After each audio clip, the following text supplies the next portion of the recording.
오늘의 10분 말씀. 오늘 본문은 에스더 6장 14절로 7장 10절까지입니다.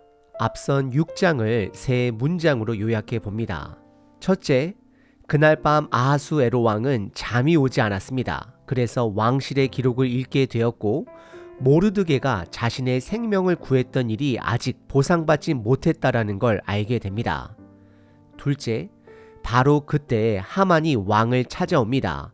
모르드게를 없애려는 속셈이었죠. 그런데 오히려 왕은 하만에게 모르드게를 귀하게 대접하라고 명령합니다. 셋째, 하만은 자신이 영광받는 줄 알고 기대했지만 결국 자신이 무시하던 모르드게를 높여야 하는 상황에 놓이게 됩니다.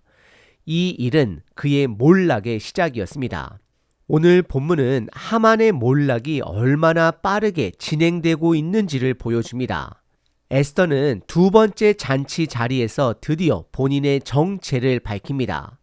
그리고 왕에게 자신과 자신의 민족을 살려달라고 말합니다. 결국 하만은 자신이 모르드게를 죽이려고 세운 그 높은 장대에 오히려 자신이 매달리는 처지가 됩니다. 이 장면을 통해 우리는 두 가지 중요한 메시지를 받습니다. 첫째, 악을 향한 심판은 반드시 그리고 급격하게 이루어질 것입니다. 둘째, 생명을 살리는 일에는 우리 각자의 역할이 있다라는 사실입니다. 오늘 본문은 우리에게 묻고 있습니다. 하나님의 구원 계획 속에서 여러분들은 어떤 역할을 감당하고 계십니까? 이 질문 앞에 정직하게 서며 하나님의 말씀에 신실하게 반응하는 오늘이 되길 바랍니다. 오늘 본문은 두 부분으로 나눌 수 있습니다. 첫째는 에스더가 두 번째 잔치 자리에서 마침내 왕에게 소원을 고백하는 장면입니다. 둘째는 하만이 처형당하는 장면입니다. 첫 번째 부분은 6장 14절부터 7장 4절까지입니다. 6장 14절은 이렇게 시작합니다. 아직 말이 그치지 아니하여서 이 말은 하만의 아내와 친구들이 모르드게 앞에서 너는 분명히 넘어지게 될 것이다 라고 말한 직후를 말합니다. 그 직전에 왕은 모르드게의 공로를 알았고 그를 높였습니다. 성경은 여기서 하만의 몰락이 얼마나 빠르게 진행되는지를 강조합니다. 왕의 내시들이 하만을 데리고 잔치에 급히 나아갑니다. 단순히 나간 게 아니라 서둘러 나아갔다라고 표현합니다. 이것은 악인에게 내리는 심판은 반드시 그리고 갑작스럽게 이루어짐을 보여주고 있습니다. 그리고 7장 1절과 2절에서는 왕과 하만이 에스더가 준비한 두 번째 잔치 자리에서 함께 술을 마십니다. 이제 더 이상 에스더는 타이밍을 재지 않습니다. 왜냐하면 2절에서 왕이 먼저 에스더에게 물었기 때문입니다. 나라의 절반이라도 줄 테니 내 소원이 무엇이냐라고 간청합니다. 그러자 3절부터 에스더는 주저하지 않고 소원을 말합니다. 먼저 자신이 왕에게 은혜를 입었다며 본인의 생명을 살려달라고 요청합니다. 그리고 이어서 자신의 민족을 살려달라고 말합니다. 4절에서 에스더는 더 구체적으로 이야기합니다. 첫째, 자신과 자신의 민족들이 팔려서 도륙당하게 생겼다라고 말합니다. 이건 하만이 왕에게 은 1만 달란트를 주고 유다 민족을 멸절시키려 했던 사실을 암시하고 있습니다. 둘째, 만약 그냥 노비로만 팔았다면 자신도 조용히 있었을 것이다라고 말합니다. 셋째, 만약 그렇게 노비로 팔렸다면 하만이 낸 돈보다 더 큰 유익이 왕에게 있었을 것이라고 하며 하만의 판단이 얼마나 잘못되는지를 부각시킵니다. 에스더는 이런 표현을 통해 왕에게 충성하는 마음을 잘 드러냅니다. 그러면서 왕에게 하만의 말과 자신의 충성 중 하나를 선택하라는 메시지를 전하고 있는 것입니다. 본문의 두 번째 장면은 하만이 처형당하는 장면입니다. 5절서부터 10절입니다. 5절에서 아하수에로 왕은 묻습니다.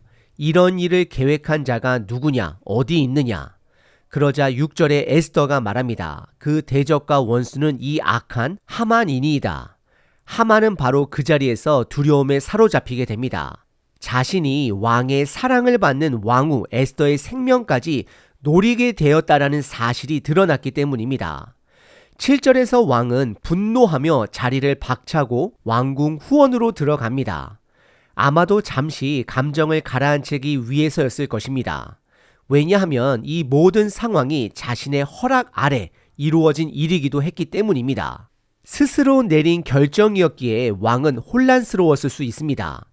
그 사이 하만은 에스더에게 살려달라고 간청합니다. 자신이 처벌받을 것이라는 두려움이 컸기 때문입니다.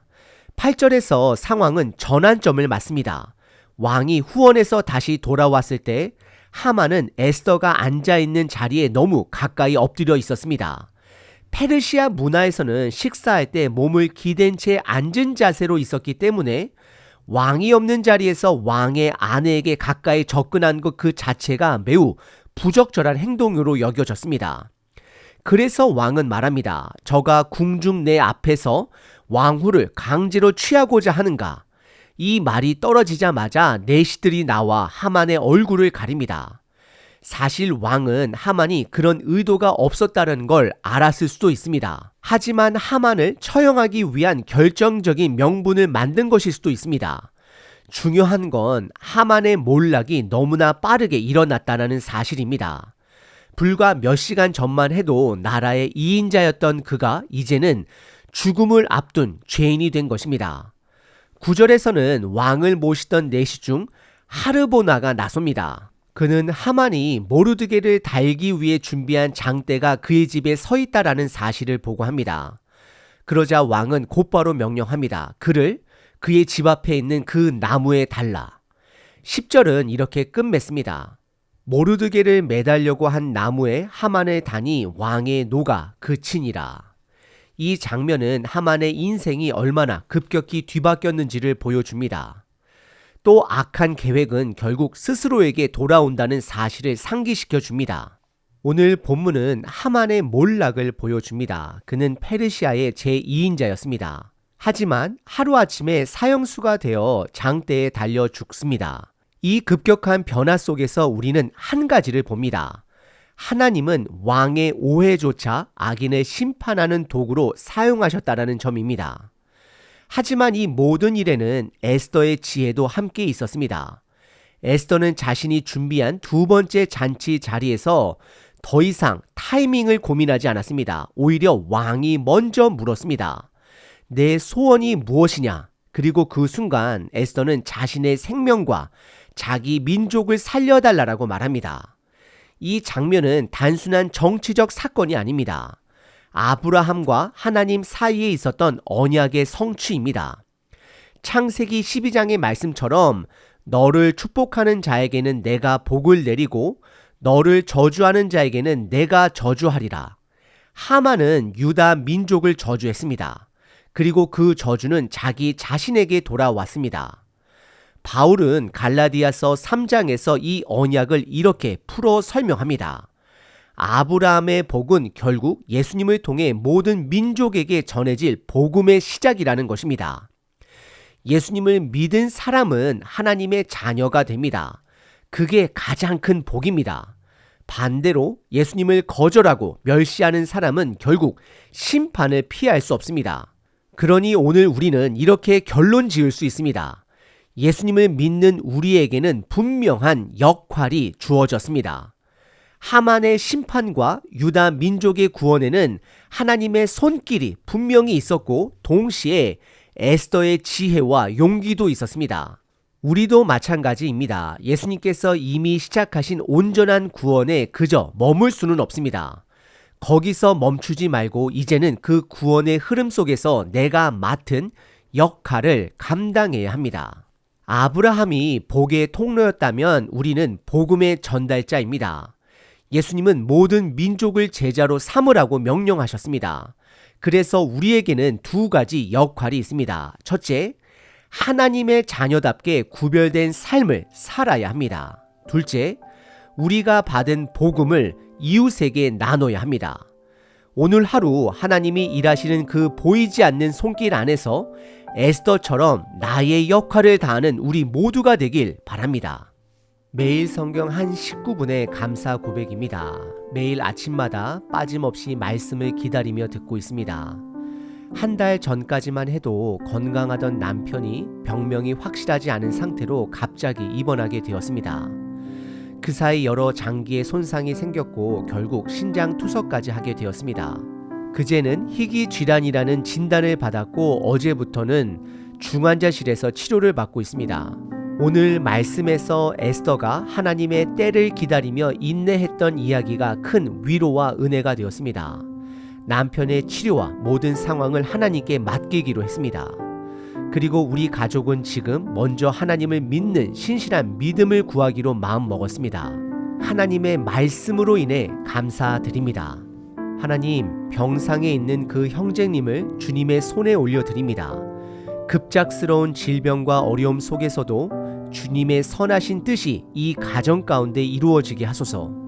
의료진에게 지혜를 주시고 치료의 모든 과정 가운데 주님의 도우심이 머물게 하소서. 무엇보다 이 가족이 끝까지 믿음을 지키며 두려움보다 신뢰로 주님을 바라보게 하옵소서. 회복의 은혜를 더하시는 예수님의 이름으로 기도드립니다. 아멘. 항상 기뻐하라. 쉬지 말고 기도하라. 범사에 감사하라.